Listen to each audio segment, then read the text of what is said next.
Bismillahirrahmanirrahim. Assalamualaikum warahmatullahi wabarakatuh. Anak-anakku kelas 7 SMP Muhaka yang soleh-solihah, yang pinter, yang cerdas. Semoga kalian selalu dalam keadaan sehat walafiat. Anak-anakku semua, pada kesempatan kali ini kita akan memasuki bab 2, yaitu menggambar ragam hias. Menggambar ragam hias, kita perlu mengetahui asal kenapa ada ragam hias. Flora dan fauna di Indonesia sangat kaya dan beragam. Setiap daerah memiliki kekayaan flora dan fauna. Hal ini menjadikannya ciri atau simbol suatu daerah. Kekayaan flora dan fauna oleh masyarakat diabadikan pada bentuk-bentuk ragam hias. Ragam hias yang ada dapat dijumpai pada bangunan maupun arsitektur rumah adat daerah. Ragam hias tersebut digunakan sebagai simbol yang memiliki nilai-nilai kearifan lokal.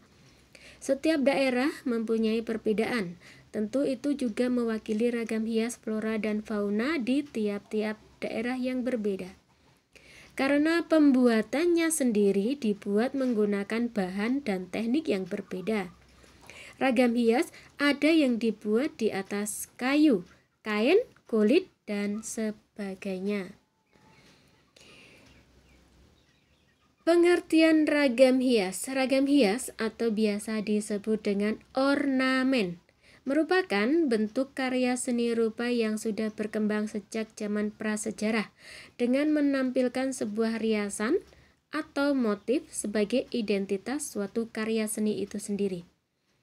Indonesia sebagai negara kepulauan memiliki banyak ragam hias. Ragam hias di Indonesia dipengaruhi oleh faktor lingkungan alam, flora dan fauna, serta budaya masing-masing daerah. Pembuatan ragam hias didasarkan atas kebutuhan masyarakat, baik yang bersifat praktis maupun yang terkait dengan kepercayaan atau agama. Menggambar ragam hias dapat dilakukan dengan stilasi atau penggayaan, dengan menyederhanakan bentuk objek yang menjadi sumbernya dengan pertimbangan keindahan. Selain itu, gambar hias juga harus disesuaikan dengan fungsinya. Motif ragam hias. Ragam hias mengambil dari bentuk-bentuk flora, fauna, figural, dan bentuk geometris, tergantung keinginan si pembuat dan kebutuhannya. Ragam hias tersebut dapat diterapkan pada media 2 dan 3 dimensi. Berikut ini beberapa contoh pengaplikasian ragam hias yang ada. 1. Ada motif flora atau disebut vegetal. Ya, kalian bisa melihat semacam ini ya contohnya yang dari bentuk-bentuk flora. Bentuk ragam hias ini menampilkan pada tumbuh-tumbuhan. Ragam hias tipe flora mudah dijumpai pada barang-barang seni seperti batik, ukiran, kain sulam, kain tenun, dan bordir, hampir di seluruh karya seni rupa di Indonesia. Yang kedua, ragam hias fauna. Bentuk motif animal dapat dibuat berdasarkan berbagai jenis binatang, misalnya burung, gajah, cicak, ikan, dan ayam. Ragam hias bentuk fauna dapat dijadikan sarana untuk memperkenalkan kearifan lokal daerah tertentu di Indonesia, seperti burung cendrawasih di Papua, komodo di Nusa Tenggara Timur, dan gajah dari Lampung. 3. Ragam hias figural, dari kata figur berarti manusia ya. Jadi ragam hias figural. Bentuk ragam hias figural berupa objek manusia yang digambar dengan mendapatkan penggayaan bentuk. Ragam hias figural biasanya terdapat pada bahan tekstil maupun bahan kayu, yang proses pembuatannya dapat dilakukan dengan cara menggambar. 4. Ragam hias geometris. Ragam hias geometris merupakan motif yang dikembangkan dari bentuk-bentuk geometris dan kemudian digayakan sesuai dengan selera dan imajinasi pembuatnya.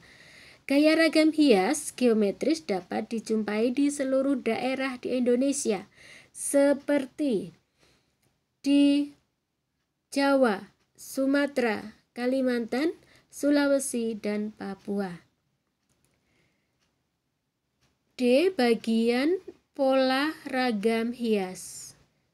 Bentuk ragam hias umumnya memiliki susunan yang diulang-ulang pada bentuk ragam hias yang lain. Pola yang ditampilkan dapat berupa pola ragam hias yang teratur, terukur, dan memiliki keseimbangan. Pola ragam hias geometris dapat ditandai dari bentuknya seperti persegi 4, zigzag, garis silang, segitiga, dan lingkaran. Semua pola ragam hias, baik itu ragam hias flora, fauna, figuratif, maupun geometris, akan selalu memperhatikan segi keindahannya. E. Teknik menggambar ragam hias. Gambar ragam hias sangat bervariasi atau bervariatif. Ada yang diambil dari flora, fauna, manusia, dan bentuk-bentuk geometris. Bentuk gambar ragam hias dapat berupa pengulangan maupun suluran-suluran. Pada saat kita ingin menggambar ragam hias, berikut aturan yang harus diperhatikan. 1. Perhatikan pola bentuk ragam hias yang akan digambar. 2. Persiapkan alat dan media. 3. Tentukan ukuran pola gambar yang akan dibuat. 4.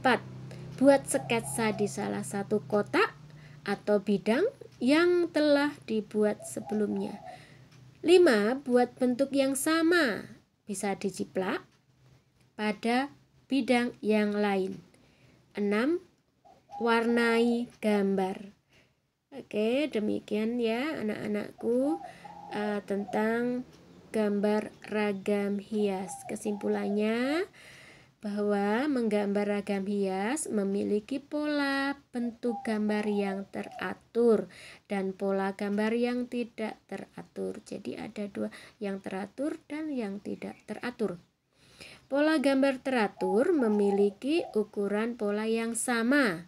Beberapa daerah di Indonesia seperti Jawa, Sumatera, Kalimantan, Sulawesi, Bali, Madura, dan Papua memiliki pola ragam hias menggunakan pola yang teratur. Pada pola ragam hias yang tidak teratur, ragam hias dibuat lebih ekspresif dan dinamis. Gambar ragam hias dapat dibuat dengan cara disederhanakan atau dilebih-lebihkan. Gambar ragam hias dapat dijumpai pada pinggiran rumah adat daerah, kain batik, atau benda-benda kerajinan lainnya. Warna yang digunakan biasanya memiliki ciri khas dan memiliki makna simbolis. Prosedur yang harus dilakukan dalam menggambar ragam hias adalah gambar harus mengikuti bentuk pola gambar ragam hias yang ada seperti pola ragam hias yang beraturan atau tidak beraturan. Menggambar ragam hias juga harus memperhatikan komposisi, proporsi, keseimbangan, dan harmonisasi. Baik, demikian anak-anakku, kita sekilas mempelajari tentang ragam hias, menggambar ragam hias. Kita bisa mengambil tadi kesimpulan bahwa diambil dari bentuk-bentuk flora, fauna, kemudian figuratif, dan geometris. Oke, untuk lebih lanjut kalian bisa membaca ulang di buku paket. Demikian anak-anakku, nanti ada sedikit soal yang harus dikerjakan. Sekian, wassalamualaikum warahmatullahi wabarakatuh.